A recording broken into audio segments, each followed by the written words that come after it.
O intuito da carta aos Gálatas era refutar falsos mestres que estavam ensinando algo que se parecia com o Evangelho, mas não era. Tá? Paulo escreve essa carta, possivelmente durante a sua terceira viagem missionária.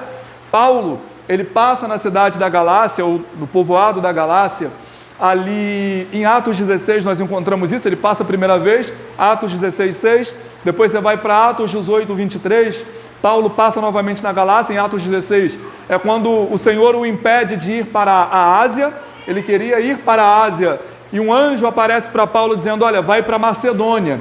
E quando Paulo chega na Macedônia, ele é preso. Que legal, né?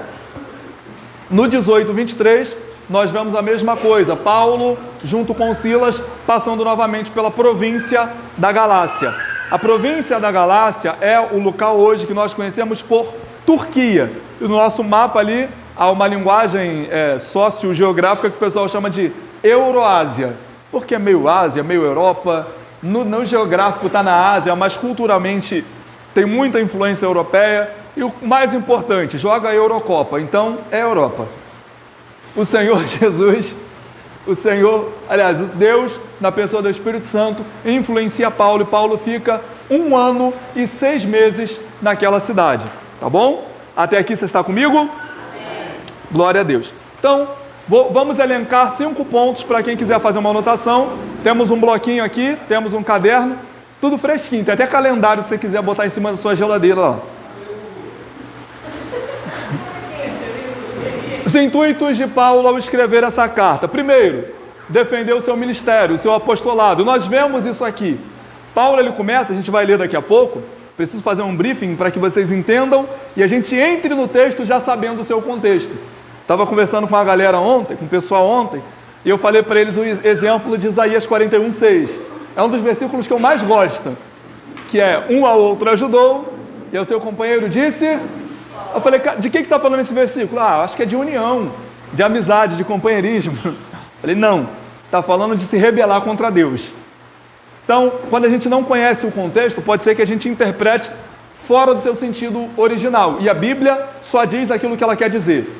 Não tem explicação nas entrelinhas, não tem nada por trás dos panos. A mensagem da Bíblia, ela não é literalista, mas ela é literal. A Bíblia diz o que ela quer dizer.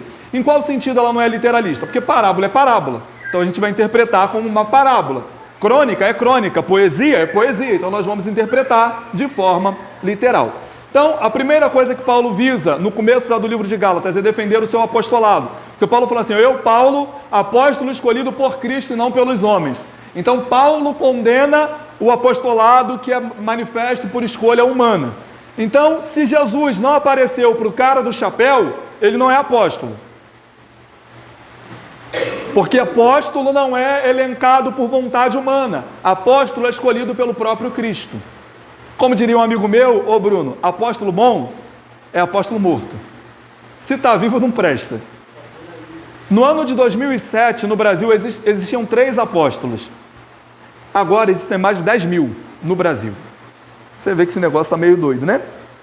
Então, o segundo ponto que Paulo também visa defender e explicar aqui é que tanto as pessoas judias quanto as gentílicas, sejam cristãs ou não, só poderiam ser salvas por meio da expiação de Cristo Jesus.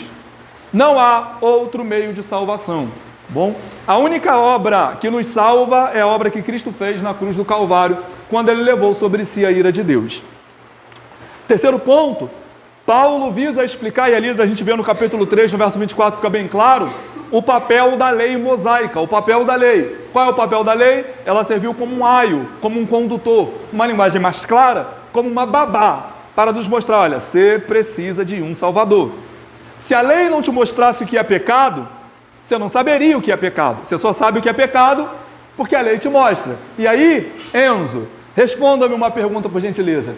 Qual é a única forma de um homem não transgredir a lei? Segundo Paulo, em Romanos 5. Se não existe lei. Quantas leis existiam no Éden? E o que o homem foi e fez? Essa é a nossa capacidade de viver pela lei. Só precisa ter a lei para a gente fazer. Já viu aquela criança que a mãe fala assim, não mexe na tomada? Não mexe na tomada. Aí o que a criança faz? E quando a criança mexe na tomada, o que acontece com ela? Então a lei que a mãe colocou, estabeleceu porque ela queria aprisionar aquela criança? Qual é o intuito da lei? Essa é a babá. Quando os pais saem, a babá não fica tomando conta?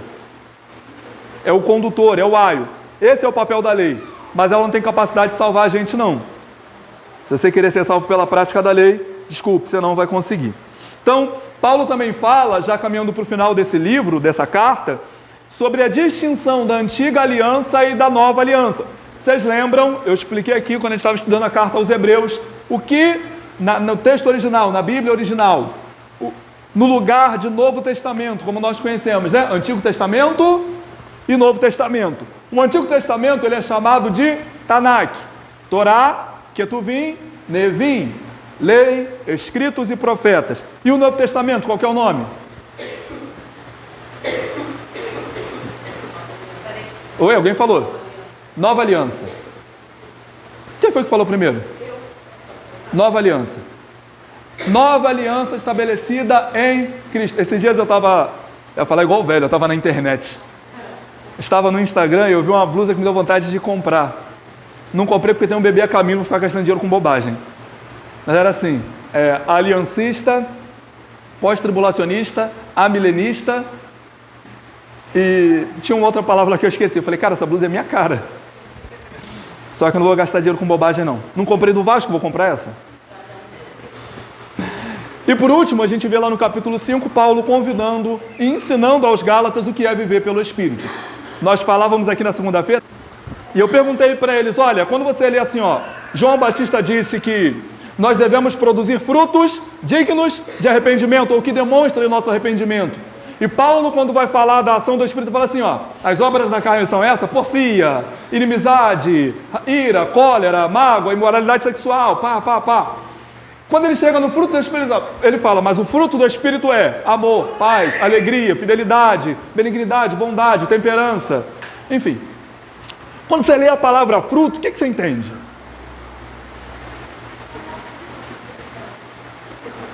O fruto do Espírito quer dizer que o Espírito é uma árvore, eu vou lá e... Não, o que o Paulo está falando é, o resultado de ter o Espírito Santo é ter amor. O resultado de ter o Espírito Santo é ter alegria. O resultado de ter o Espírito Santo é ter paz. O fruto é o resultado. O que evidencia que o Espírito Santo está na sua vida. Então, se você não ama, o Espírito Santo não está na sua vida. Se você não tem domínio próprio, o Espírito Santo não está na sua vida. Se você não tem a paz, e a paz não como o mundo dá, a paz que excede todo o entendimento, o Espírito Santo não está na sua vida. Ok? Se você não é benigno, não é bondoso, o Espírito Santo não está na sua vida. E Paulo, já no caminho, no final, ele aconselha aos Gálatas a viverem e andarem pelo Espírito. Então, andar pelo Espírito não é falar balá, balá, balá, balá, balá. Até porque a maioria das pessoas que eu conheço que falam balá, balá, balá, balá, são o demônio fora do balá, balá. Que eu conheço, tá? E é uma experiência empírica, não é um dado pesquisado pelo Ibope. Não que hoje em dia a pesquisa do Ibope valha muita coisa, mas que eu conheço são problemáticas. São contendeiras, são invejosas, são mentirosas. Então, viver pelo Espírito é ter amor, é ter paz, ter mansidão, domínio próprio, benignidade, bondade, paciência. Isso a gente nem considera. Um dos grandes intuitos desse livro é Paulo refutar a pregação das pessoas que queriam incutir na vida e no culto elementos do judaísmo. Essa semana eu fui ferozmente atacado por isso. E a minha resposta para a pessoa foi, rapaz, você estava tão empolgado em dar a resposta que você nem ouviu a pergunta. Sabe, quando a gente já tem a resposta pronta, a gente nem ouve o que a pessoa está falando, já quer refutar? E eu estava condenando adotar práticas do judaísmo no cristianismo. E o cara veio descendo a linha falando que eu estava falando do judaísmo. Falei, rapaz, judaísmo, hinduísmo, budismo, para mim é tudo a mesma coisa. Quem é cristão não se mistura com isso. Independente se você acha bonito ou feio. O cristianismo não se mistura com isso. E aqui na cidade de Gálatas, algumas pessoas desceram de Jerusalém para lá. Estão falando, poxa, é Jesus, mas também é circuncisão, cara. Ó, é Jesus, mas também não pode comer carne de porco. Está repreendido em nome de Jesus. O que seria de nós sem o bacon? Tem uma lanchonete do outro lado que eu gosto muito. Eles têm uma camisa assim: fique de bacon a vida. Também não compro quando vou gastar dinheiro com bobagem. Ó, é Jesus mais a guarda do sábado. E é Jesus e só Jesus, irmão. Quando Jesus ele falou no alto da cruz tetelestai, está consumado, não foi depende de vocês, não foi agora com vocês, e acabou. Eu resolvi o problema. Ou como diria aquele programa que a gente conhecia, seus problemas acabaram. Não há meritocracia na mensagem do Evangelho. O mérito é todo de Cristo. Então, se hoje você não xingou o seu vizinho que é atribulado, isso não significa que o fato de você não ter xingado o seu vizinho atribulado, isso vai te salvar. O que vai te salvar é o sangue derramado de Cristo. Porque você não respondeu àquele colega de trabalho atribulado, que às vezes na tua cabeça fala, esse cara merece uma resposta. Isso não vai te salvar. O que te salva é o sangue vertido por Cristo na cruz do Calvário. E é isso que Paulo está ensinando para essas pessoas. Não adotem práticas de outras religiões. Eu vos ensinei que a salvação é por meio da fé em Cristo. A salvação é tão somente por meio da fé em Cristo. Amém? Tendo dito isso, vamos ao livro de Gálatas, capítulo 1, do 1 ao 5. Alguém lê, por favor? Paulo aposta toda a parte de hoje, nem por intermédio de qualquer ser humano, mas por Jesus Cristo e por Deus Pai, que ressuscitou dos mortos. E todos os irmãos que estão em tempo com ele, as igrejas da Galácia. A todos nós, graça e paz da parte de Deus, nosso Pai, e do Senhor Jesus Cristo, que se entregou voluntariamente pelos nossos pecados, a fim de resgatar deste atual e perverso sistema mundial, segundo a vontade de nosso Deus e Pai, a quem seja toda a glória pelos séculos dos séculos. Amém. Amém. Irmãos, Paulo inicia essa carta diferente das demais. Paulo inicia essa carta, quer ver? Alguém abre, por favor, aí, 1 Coríntios 1,4. Outra pessoa abre em 1 Tessalonicenses 1,2. Alguém abre em Efésios 1,16. Alguém abre em Filipenses 1,3. E Jennifer, abra em Colossenses 1,3, por favor. Filipenses 1,3, Colossenses 1,3, Efésios 1,16, 1 Tessalonicenses 1,2 e 1 Coríntios 1,4. Calma aí, varão. Tem muita gente folheando Bíblia ainda, calma. Quem está em Coríntios? Ele falou primeiro, vamos respeitar. Quem está em Tessalonicenses? Ninguém. Vai para Tessalonicenses, Lu. 1 Tessalonicenses 1,2. Carlão estava? Então, Lu, perdeu a vez de novo. Efésios. Theo. Filipenses. Paula. E Colossenses, Jennifer. Tira para o ímpar aí. Quem ganhar, fala. Vamos lá. A carta à igreja de Coríntios, Paulo escreveu para resolver BO. As duas, tá? A primeira ele escreveu para resolver o problema do conflito dos dons que existiam. E a que nós conhecemos como segunda, que é possivelmente a quarta carta que Paulo escreve, mas é a segunda que entra no nosso cânon, ele escreve para resolver um BO de uma das cartas que ele escreveu, o povo não gostou. Então ele escreve essa carta. O que nós conhecemos como 1 Coríntios, nós falamos disso, não foi a primeira carta que Paulo escreveu aos Coríntios. Tanto que em 1 Coríntios 5,16, Paulo fala assim, ó, como eu já vos disse em outra carta, o que significa que ele já havia mandado alguma carta para a igreja de Corinto. Nós já estudamos isso, lembra? E quando ele escreve 2 Coríntios, ele dá citações de uma carta que não é 1 Coríntios, como nós conhecemos, tá bom? Então, Paulo escreve as duas cartas para resolver problema na igreja de Corinto. A igreja de Corinto é uma igreja extremamente problemática. As pessoas se garantiam nos dons. Isso não é novo. As pessoas se garantiam nos dons, se achavam umas mais espirituais que as outras, não amavam-se verdadeiramente, tanto que o ódio ao amor está lá em 1 Coríntios 13. Era uma igreja que se vangloriava de seus próprios feitos. E aí olha como é que Paulo escreve para essa igreja, 1 Coríntios 1,4. Sempre dou graças a meu Deus por você, por causa da graça que dele receber em Cristo Jesus, sempre dou graças a Deus por vocês. Essa igreja. Tessalonicenses?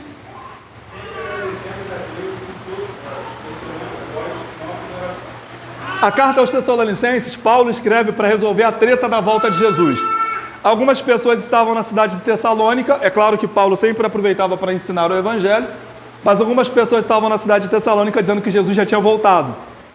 E aí Paulo escreve essa carta, inclusive é a carta que eu estou refletindo agora, no meu devocional. Escreve essa carta para resolver esse problema. E quando ele escreve essa carta, ele fala: sempre dou graças a Deus por vocês. Então, cheio de dúvida, mas eu agradeço a Deus pela vida de vocês. Efésios.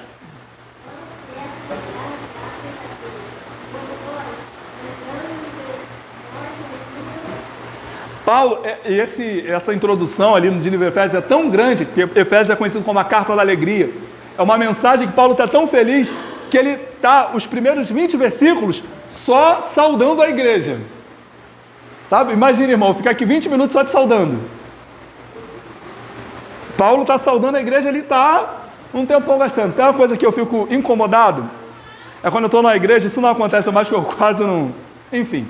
Mas eu estou na igreja, o pregador falou meia hora, aí ele fala assim: e agora eu começo a pregação.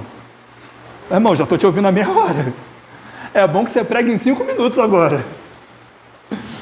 Mas Paulo, ele dedica tanto amor e zelo à carta aos Efésios, é uma carta da alegria, que ele gasta um tempão saudando a igreja. Só no verso 16, como nós conhecemos, que ele vai falar: eu agradeço a Deus pela vida de vocês.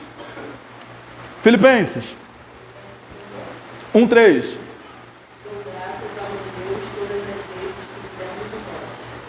Paulo escreve essa carta para agradecer por uma oferta. A igreja, Paulo estava preso, a igreja, por meio de Epafrodito, pretende ter um menino? Excelente nome aí, se quiser ter um menino. Epafrodito envia uma oferta para Paulo na prisão, e ele escreve a carta de Filipenses para agradecer e diz: sempre dou graças a Deus. Relaxa. Pô, mas passou o amigo dela, né? O trem. Começa a trabalhar, minha filha, você vai parar de gostar dele. Minha irmã também gostava. A carta aos Colossenses 1:3.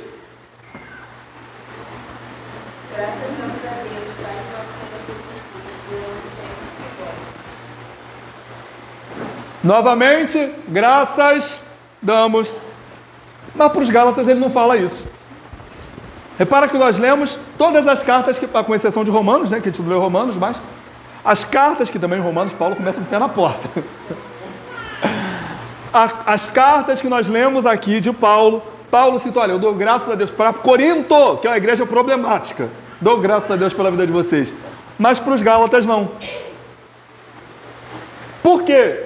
Porque lá eles estavam pervertendo o evangelho. E Paulo fala no verso 6, me admira, me surpreende, vocês tão rapidamente saírem daquilo que eu vos ensinei.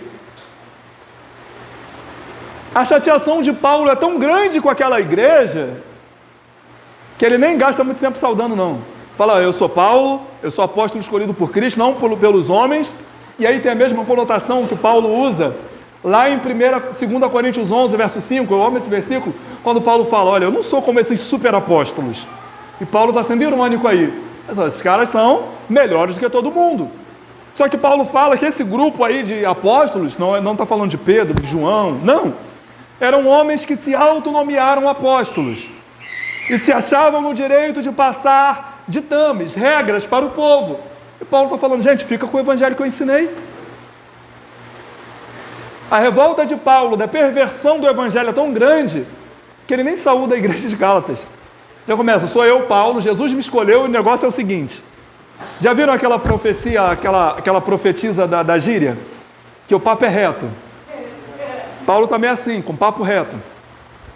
Vamos ler novamente? Vamos ler do 6 ao 10. Até aqui nos ajudou o Senhor?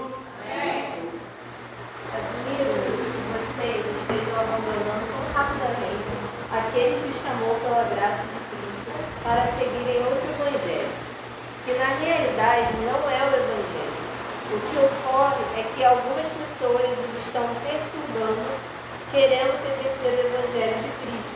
Mas ainda que nós, ou um anjo dos céus pregue um evangelho diferente daquele que lhes pregamos, que seja amaldiçoado.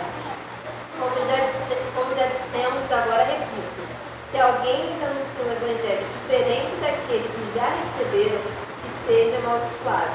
Acaso busco eu agora a aprovação dos homens ou a de Deus? Ou estou tentando agradar a homens? Se eu ainda estivesse procurando agradar a homens, não seria servo de Cristo. Novamente, verso 6, como nós lemos, me admira. Vocês estão fugindo do evangelho muito rápido. Vocês estão adotando práticas que não condizem com o evangelho de forma muito rápida. Não tem tanto tempo assim que eu tive com vocês, como se já esqueceram tudo o que eu ensinei para vocês. Vocês conhecem o evangelho? Não dá.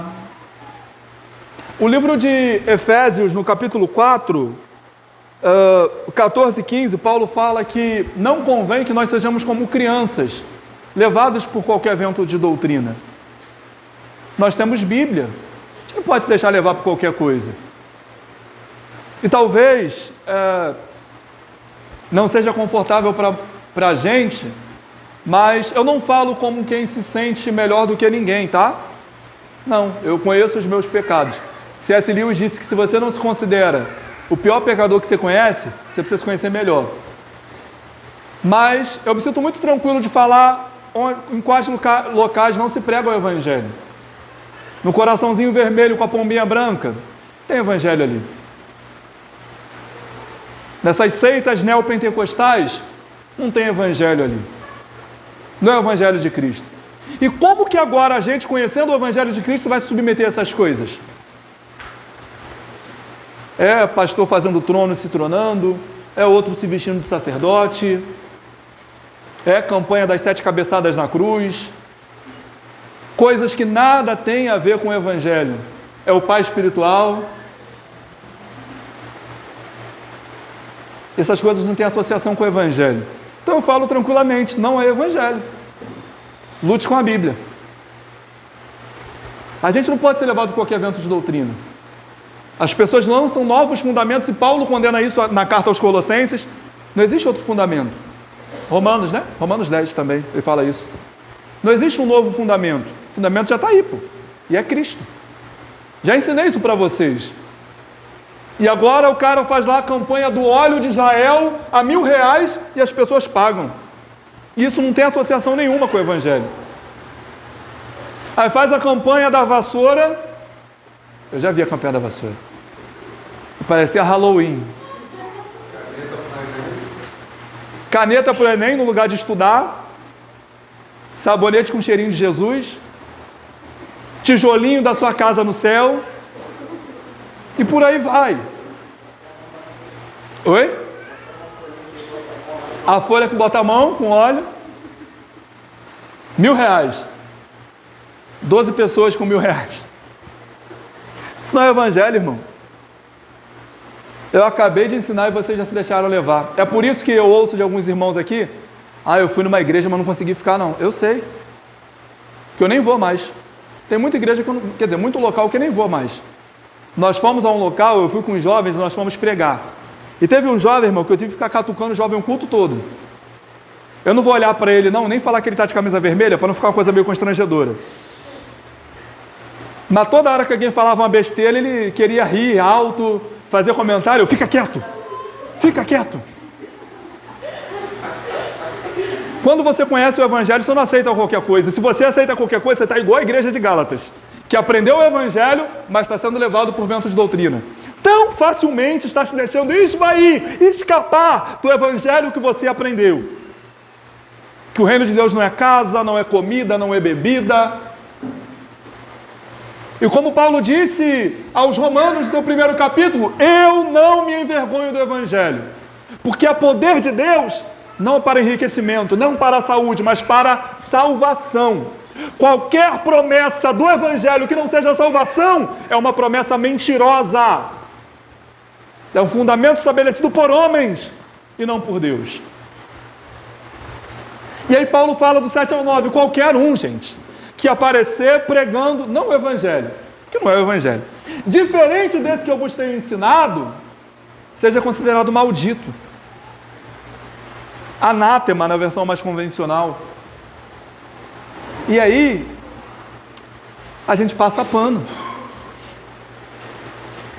E aí, eu me privo de dizer, mas Calvino disse que quando eu poupo o lobo, eu coloco a ovelha em risco. Você quer uma coisa? João, capítulo 10. Você conhece esse texto? O ladrão vem senão para matar, roubar e destruir. Mas eu vim para que vocês tenham vida e a tenham em abundância. Quem é o ladrão desse texto?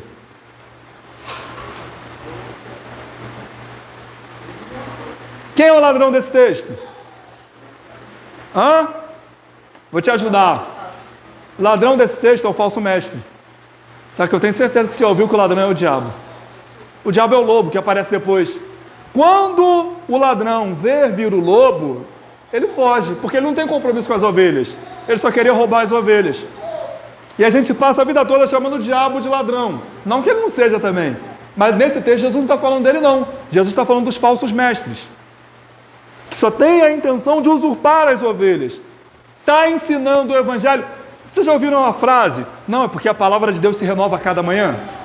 Onde está escrito isso, gente? As misericórdias, Lamentações 3. E aí existe um isolamento do contexto, virou até música, né? Quero trazer a memória. E aí está vago no espaço. Eu quero trazer a memória qualquer coisa.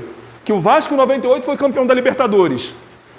Não é isso que Salomão está falando, que Jeremias está falando, desculpa. Disto me recordarei no meu coração, por isso tem esperança. 2 pontos, verso 22 de Lamentações 3.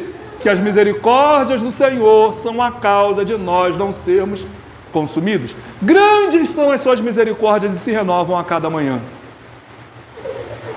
Não é a palavra de Deus, a palavra de Deus permanece a mesma, imutável.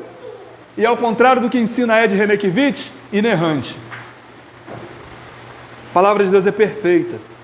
E se alguém tenta ensinar um evangelho diferente desse, é maldito. É claro que a gente não vai fazer igual aquele pastor maluco, que fica gritando, malditos sejam. Malditos sejam. Nunca viu nesse vídeo? Sabe o que vi? Mentira, mas já viu? Já viu? Malditos sejam. O cara estava amaldiçoando todo mundo. Mas quem anuncia o evangelho diferente desse, eu não preciso amaldiçoar. Ele já é maldito pela palavra. E maldito só o contrário de abençoado, tá? E por que as pessoas visam perverter o evangelho? Paulo fala, porque eles querem agradar os homens. E meu foco quando eu prego o evangelho é agradar a Deus, não aos homens. Irmão, você vai me desculpar. Eu te amo. Eu quero muito que Jesus trabalhe na nossa vida por meio da sua palavra. Mas tem uma coisa que não passa pela minha cabeça quando eu estou preparando um sermão, é se vocês vão gostar ou não. Não passa pela minha cabeça isso. Eu não me preocupo com isso. Eu não preparo um sermão para agradar vocês. Eu preparo um sermão para que por meio deles a vida de vocês seja transformada. Nossa, será que o Valdir vai gostar dessa palavra que eu vou usar? Vou até falar da Grécia Antiga para ele gostar mais. Eu não estou preocupado com isso. Sério mesmo, eu amo vocês, de todo o meu coração. Mas não é uma coisa que passa pela minha cabeça. É agradar vocês por meio de um sermão. E por que as pessoas estão pervertendo o evangelho? Porque é mais fácil eu falar para o cara que ele é o centro do coração de Jesus do que esse cara precisa de arrependimento. Pô, se eu falar que ele precisa de arrependimento, eu vou me indispor com ele. Você não precisa de dinheiro, de comida, de bebida, você precisa se arrepender. Arrepender e crer no evangelho. Todas as outras coisas você quer. E não é pecado querer, mas é pecado esquecer que você precisa se arrepender. Então, quem perverte o evangelho tem um único objetivo. E Paulo dá essa mesma ideia lá em 2 Coríntios, no 11 e no 12. Eles querem enganar vocês para extrair o máximo de grana de vocês. É isso que Paulo fala. Eles querem que vocês banquem eles. Aí se eles falarem uma palavra que você não gosta, que confronte a sua natureza pecaminosa, você não vai dar dinheiro. É por isso que eles não falam. É claro, gente, que a gente não vai fazer, tem um exemplo muito, muito legal, mais ou menos, né? Talvez legal não seja a melhor palavra para se usar nesse contexto. Mas tem um texto lá, a Paloma me perguntou uma vez sobre ele. Juízes, capítulo 19. Tem um levita que ele tem a mulher. E aí, uma vez ele está na cidade lá dos benjamitas. Ele está na cidade dos benjamitas e algumas pessoas daquela cidade querem ter relação sexual com ele. Está Juízes entre o 19 e o 21. E aí ele fala que comigo? Não. Jogou a mulher no fogo. Aí a mulher é abusada, morre. Aí sabe o que ele faz? Esquarteja a mulher em 12 partes e manda cada uma para uma tribo, para verem o que os benjamitas fizeram. Aí o povo de Israel se levanta e fala, vamos lá, vamos atrás dos benjamitas, porque o que eles fizeram está errado. Não é dessa forma que a gente vai defender quem está fazendo errado. Vamos pegar um monte de pau, já pensou? A gente vai aqui, marcar domingo aqui, cada um traz um pedaço de pau de sua casa, a gente vai bater nos hereges. Não é dessa forma que... Não é dessa forma que a gente vai... Mas eu já pensei em pregar umas 95 teses na porta de algumas igrejas.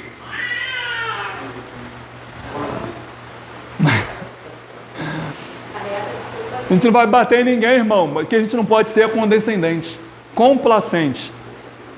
É claro que tudo tem um momento. Por exemplo, eu tenho um conhecido que ele não é evangélico, mas começou a se interessar por algumas palavras que ele estava ouvindo de um coach aí. Como? Esse aí mesmo. E de começo eu não vou repreender. Deixar. E vou orar para que Jesus trabalhe no coração dele. Mas no momento propício eu falei, não, agora está na hora de a gente sentar e conversar e eu te explicar o que é o evangelho. Já está interessado? Agora vem cá, vamos conversar. Claro que a gente vai ter essa leitura do momento. Mas ser complacente e aquele seu vizinho, aquele seu amigo, melhor amigo, que está nessa igreja, que ele não veste calça, não veste bermuda, só usa calça comprida, por causa disso ele acha que vai para o céu, não é Jesus mais calça comprida, não é Jesus mais não depilação, não é Jesus mais não usar brinco, não falta de higiene também, né? Não é Jesus mais sem tatuagem, é Jesus e só Jesus. Bom, vamos fazer uma leitura mais longa para a gente poder concluir? Do 11 ao 24, para a gente poder concluir. Pode ir que a menina está dormindo aqui.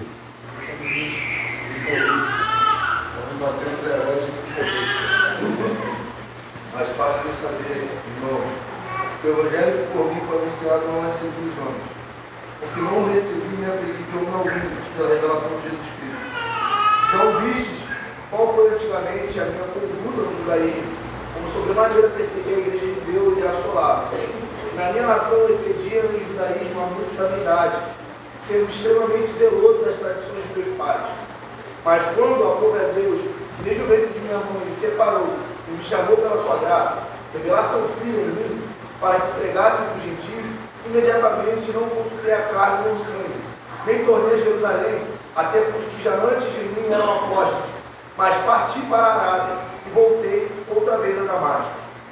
Depois de passados 3 anos, fui a Jerusalém para ver Pedro, e fiquei com ele 15 dias. E não via nenhum outro dos apóstolos, senão a Tiago, irmão do Senhor.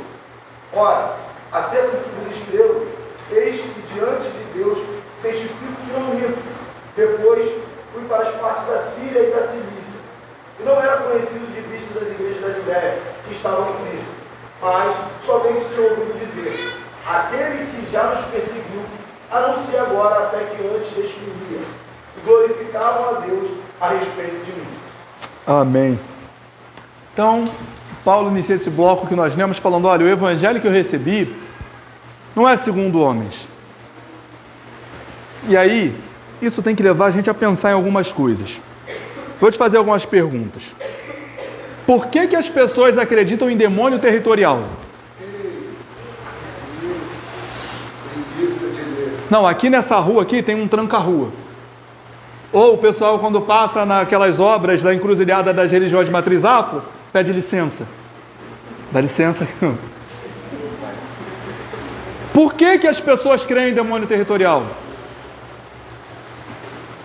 Por que que há pessoas que acreditam no demônio do gafanhoto?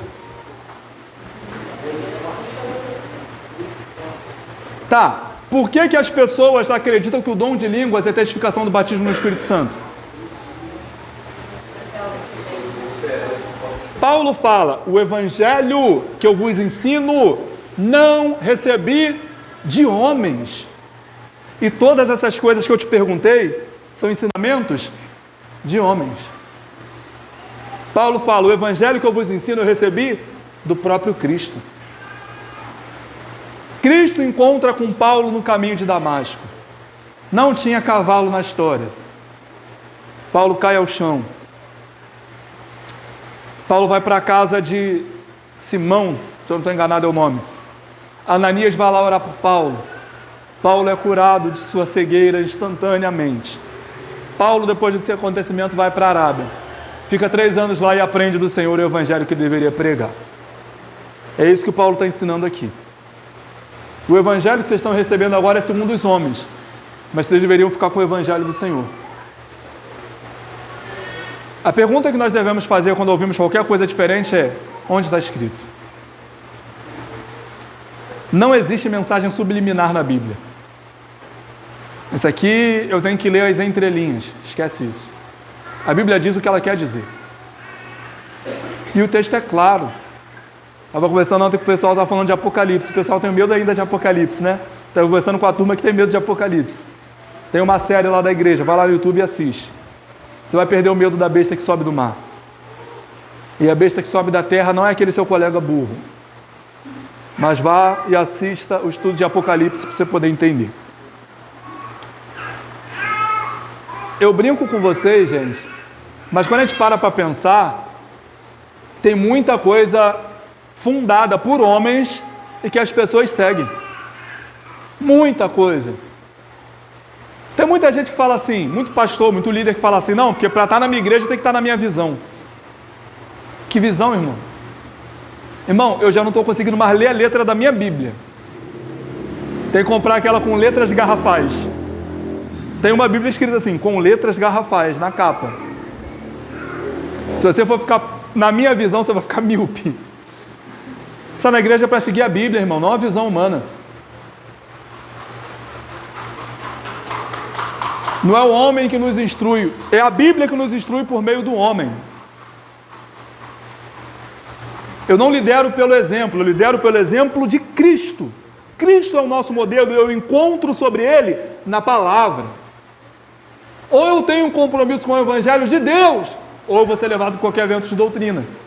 Vou começar a fazer o culto de todo mundo vir de branco. Mas tem crente que é supersticioso, tá?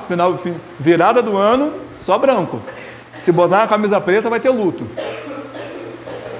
Isso não é nem o Evangelho segundo o homem, isso é a macumba segundo homens. Paulo, ele fala, não com a mesma profundidade, que ele fala aos filipenses, que se fosse para falar de judaísmo, se fosse para viver o do judaísmo, Paulo fala, olha, eu me excedia a todos os outros. Nessa arte de ser judeu, irmão, eu era melhor que todo mundo. É isso que Paulo está falando.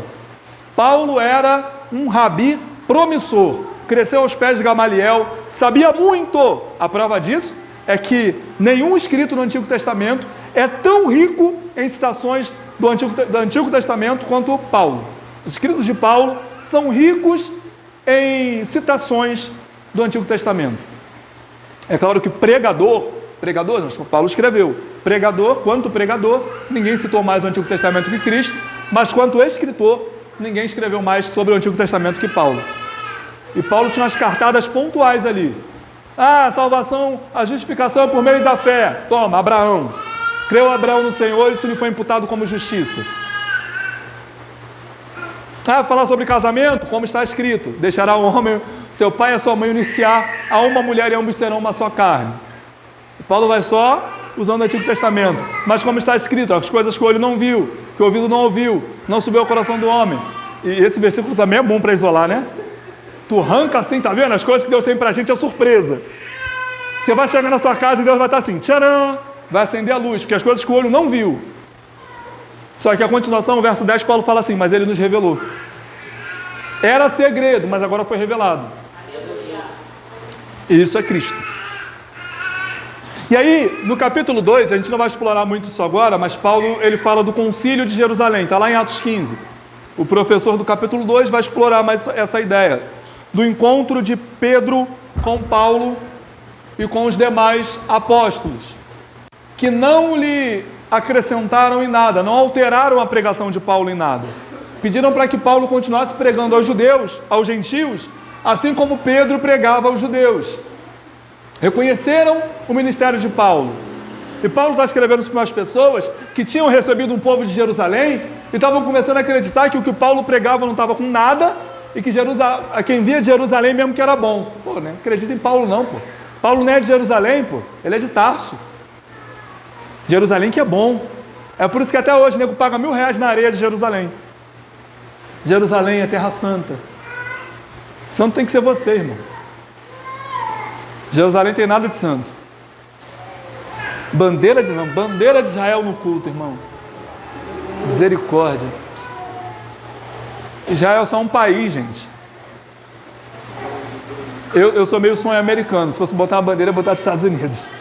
Eu gosto. Mas, para a gente poder concluir, Paulo ele conta o seu testemunho. Olha, eu passei 3 anos na Arábia, voltei para Damasco, desci para a Cilícia e as pessoas começaram a falar sobre mim.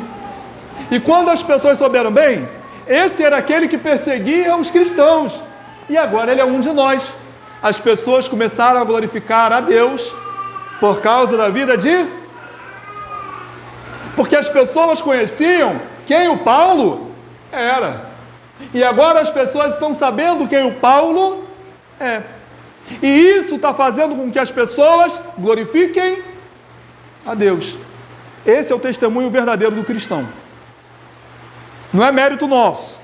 É as pessoas glorificarem a Deus, porque, irmão, quem Paulo era, só Deus para transformar.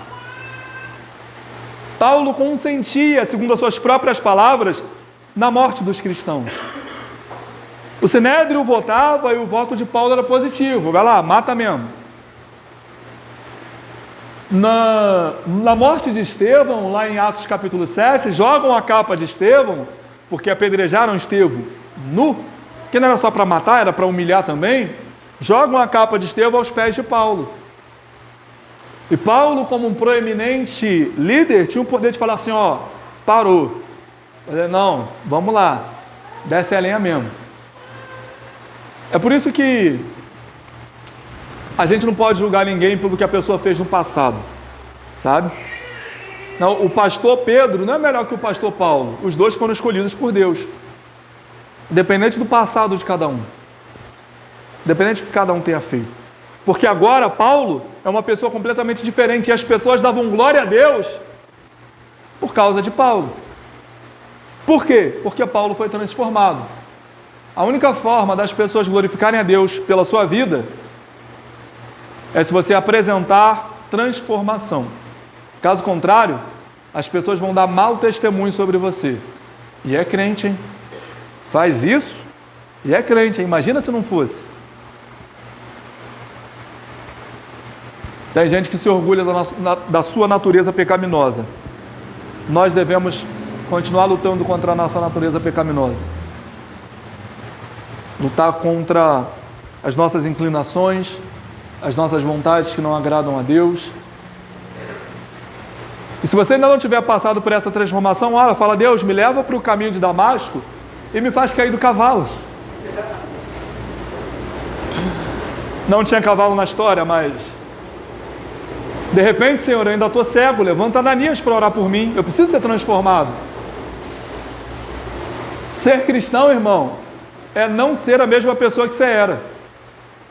Você está completamente transformado. É por isso que Paulo fala assim, ó, sejam meus imitadores, como eu sou o de... Você pode falar para alguém, ó, olha para mim e faça como eu faço. Sabe, tem a música, né? Faça o que eu digo, não faça o que eu faço. O evangelho é completamente oposto.